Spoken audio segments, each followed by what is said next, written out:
ఈరోజైతే జలగల వేటకైతే ఎళ్తున్నాం అనమాట. ఏంటా ఈ జలగల వేట అంటే, నారనేది తోట అనేది వేసిన తర్వాత జలగలనేవి తినేస్తాయన్నమాట. ఆయుధాలైతే సిద్ధంగా బెట్టుకున్నాను.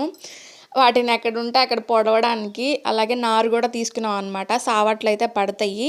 అసలు ఈ జలగలు ఎందుకొస్తాయి అనంటే, ఎండి ఉన్న నేలలో మనం నీళ్ళైతే పెడతాం గదా! మొక్కలు పెట్టడానికి. ఆ నీళ్ళ తడికి తేమలోకి వచ్చేస్తాయన్నమాట జలగలు భూమిలో ఉన్నవి పైకి.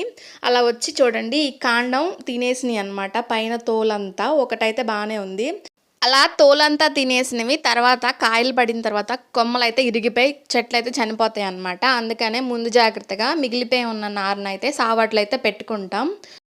చేను మొత్తం తిరుగుతూ చూసుకుంటూ ఎక్కడెక్కడైతే జలగలు నాకేసినాయో అక్కడ మాత్రం మొక్కలైతే నాటుతున్నాం అనమాట. ఉన్న మొక్కలన్నిటిని అలా నాటుతా ఉండగా ఒక చోట అయితే చక్కగా పడుకొని తినేస్తుందనమాట. కాడ మొక్క మొదట్లో ఉందన్నమాట ఈ జలగ.